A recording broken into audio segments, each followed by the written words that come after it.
Well, it's February the 2nd, Groundhog's Day, and I hear we're in for another, at least according to Puxatony Phil, another 6 weeks of winter. We're in for a lot longer winter on the political front, I think, also. But anyway, let's get on with the recent developments here. I want to look at this situation that occurred yesterday with the 10 Republicans going to meet Joe Biden. Now, I consider this to be actually maybe a little bit contrary to what most people are thinking here, actually a good thing. And here's the following. Remember, our key objective here is to prevent real disaster. And that means irretrievable changes in our system, rigging the Supreme Courts, and so forth, ending the filibuster, passing all sorts of liberal legislation which will basically lock this voting pattern of mail-in balloting at the extreme levels it was during the 2020 election. These are things that we don't want to have happen. And so, as I said before, we need to give a little ground, because if you try to totally stalemate the Biden agenda with a very narrow situation with filibuster only in the Senate, they're going to end up forcing the Democrats to take radical action and end the filibuster. And that's why, although some people, I've seen some comments on some of these conservative emails that float around, that somehow McConnell is beaten on that. Not really. And I'll get into that in detail. But okay, remember to like and subscribe if you like these videos, and pass on to other people. We need to get more subscribers if possible. Okay, and the reason for this is the following. Like I said, the idea is that the one thing that might have forced them to do an early end of the filibuster early and go on a rampage would have been if we wouldn't have let them organize the body and actually take on the majority that they felt they'd won, given the 50-50 plus the vice president. So it was essential that effectively we went ahead and made a compromise there. And I consider that the original request was just a probe to see if you could get them to buy into it, and apparently we couldn't. Right now, obviously, at the same time, he didn't have the votes to do it. So why is it good to have the 10 Republicans to go over to negotiate and propose a counter proposal of about a third of what Biden's asking for? The answer is basically that shows the Republicans are into providing more COVID relief, which kind of takes the impetus off the more moderate Democrats to go take extreme action, because there is, and even some of them probably don't want to spend 1.9 trillion. So and a lot of them aren't really from these big, overspending states like Illinois and California and New York. So I think this is a good initial probe. Not that Biden is going to buy into it, but they have offered the possibility of getting around the filibuster with 10 Republicans, if you note the numbers. So if you get to 50 Democrats plus those 10 Republicans, plus anybody else that wants to join them, you got an easy pass in the Senate.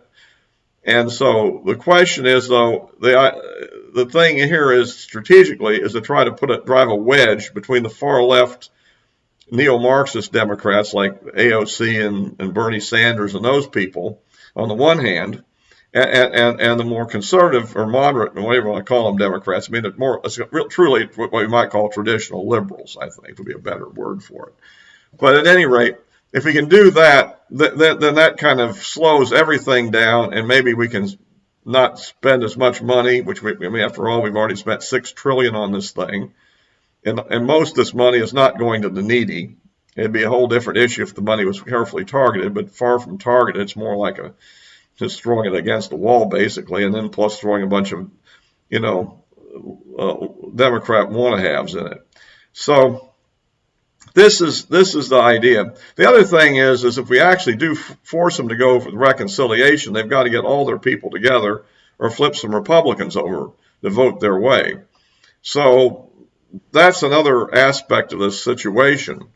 And I believe, unless I'm wrong, reconciliation is only once per year, right? So if they use a reconciliation up for this, they won't have it for anything else, like a tax increase.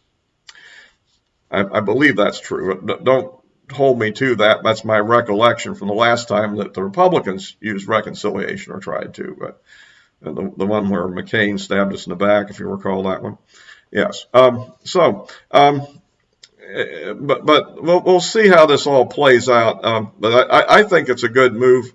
And maybe what they'll do is negotiate something in a middle ground range, somewhere up from the Republican proposal, obviously, and somewhat down from the Democrat proposal, and maybe throw out this crazy $15 minimum wage and all that stuff, which would be good for the moment.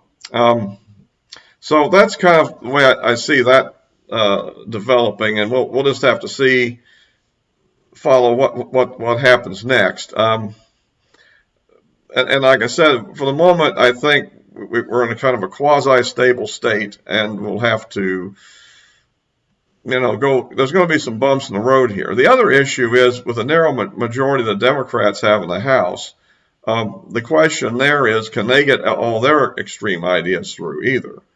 And that'll be a little bit to be determined. I know they're all jumping over Representative Green and some of the things that she said in the past, and I don't know what's going to come of that. Usually the Republicans get in a lot more trouble for making crazy statements than Democrats do. But I would say that maybe we could agree to take her off the Education Committee if they take Swalwell off the Intelligence Committee. It'd be an offer. I mean, I don't think they'll do that, but it's an interesting idea of the main point. The Republicans are somewhat lame on how they deal with these things, in the sense that the key thing is that they always end up spending too much time fighting each other over things, and not fighting the Democrats are the real problem. And I guess the next thing is that it looks like that Trump now has gone through fired his first impeachment defense team and has a new one in place now, and we're not sure exactly what all the changes are. The rumor mill has it that he wants to bring in the defense of voter fraud somehow into the impeachment, which of course doesn't make a lot of sense, since it has nothing to do with what the impeachment article is about. The impeachment article basically is saying that he inspired an insurrection, and in my opinion, this is a fairly easy thing to defend, actually, for the following basic point. One, there was no insurrection. That wasn't an insurrection. It was an unarmed group of people, for the most part, engaged in a riot. And second of all, he didn't inspire it. It was organized by a fringe. As we're now finding out, some of the groups include the Proud Boys, a group called the Three Percenters, and a group called the Oath Keepers. I was more familiar with that one. The Three Percenters apparently believe that since 3% of the colonial population led the revolution, fought in the revolution or something, that those 3% can have a big impact on us today, or something to that effect. Whatever. I'm not too familiar with them. I just looked it up on Wikipedia. So anyhow, but apparently they were involved in this thing, and this was pre-planned, and it wasn't as much about Trump as it was that this was an opportunity for them to react to all the rioting they saw during the summer and kind of make their point, I think. Obviously, they probably don't want Biden in, but I think it's a little bit, it wasn't coordinated in any way with what Trump's interests were, that's for sure. And so we'll see how this new team goes. After all, it's only a week away till we have our... And, of course, the other real defense is that is just the idea that the whole trial is invalid because it isn't proper to impeach a private citizen, since it's all about the president, not about the ex-president. And I think the consensus is that he will be acquitted. It's probably somewhere around 5 people will vote to convict, something like that, on the Republican side, plus presumably all Democrats. And that's short of the 67 necessary, so it fails. And hopefully this whole subject finally goes away. It doesn't help Trump. It doesn't help us or anybody else to keep this sort of thing going on. And on the southern border, I think we should see that Biden is doing everything he can to increase illegal immigration.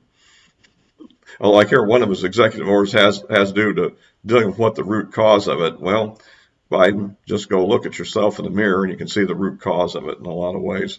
But anyhow, so that's going forward, and I don't know. For the moment, it looks like I haven't seen today's numbers yet, but as of yesterday, using a Rasmussen baseline poll, which It's one I have been using all along, and we came pretty close on the election results on that, I think. It looks like Biden is sitting at something like 49% approval, with something like 33% or something strong approval in that range. So it doesn't look like he's having a honeymoon period with the voters at all. There's some other polls that have him higher, using all adults polls, and of course, all adults polls don't even mean all legal voters. So I mean, and of course, it's just anybody over 18. So and those are generally unreliable, and it's the same ones that had the ludicrous numbers on the general election too. So I think somewhere in the 50% range is probably about accurate. And that says that people are not wildly happy about Biden. And so it probably makes it easier to work to kind of slow him down than it would be if he really had a spectacularly high approval rating. So that's kind of about it for today. And we expect more illegal immigration coming this way, and I suppose more executive orders. This guy seems to be trying to rule by decree. The good news is, for the moment, it looks like the Texas lawsuit on changing some of his immigration rules is holding up for the moment. It would be nice if we get some more lawsuits coming. I think there is one about the closing off of Western lands for oil exploration. So far, nothing from the Keystone Pipeline. And from all I can tell, back to the internet issue, I've heard not a peep from Parler, so I don't know what their situation is. Are they going to appeal the original judge's decision, or are they simply given up on the courts? I mean, I wouldn't give up on that. You get to the Supreme Court because they're in a very liberal districts. They got a Democrat judge who's a pretty high liberal, and you're going to go to the Ninth Circuit. So you have to get to the Supreme Court before you really have any hope at all of a win, it would seem to me like. So, anyway, that's kind of it for today. I mean, the weather's been pretty bad. And I guess our situation on the GameStop situation kind of has alleviated itself. The market rallied strongly yesterday and seems to be heading up today. And so it looks like the disruption caused by the message boards and Wall Street bets and all seems to have calmed down. They seem to have moved on maybe yesterday to silver ETFs and silver stocks, which is okay. At least that's a favorable area for me personally. But at any rate, I don't expect the numbers that came up at the peak yesterday to hold very much longer in the short term. But in the long term, well, I see that the precious metals is sort of a hedge against this incredible out of control spending we're doing. Although for the moment, inflation seems to be under control, which is kind of a bit of a paradox. But I think the thing one has to look at is the classic comment. There was a movie from many years ago called Shoot 'em Up, and when after the first group of bad guys were wiped out, the head bad guy says, "Is it because he's so good, or is it because we're so bad?" Essentially. So I think it isn't that we're so good; it's just the rest of the world is so bad, and the U.S. dollar remains the world reserve currency. Plus, the downturn in economic activity due to the pandemic are probably holding inflationary trends in check for the moment.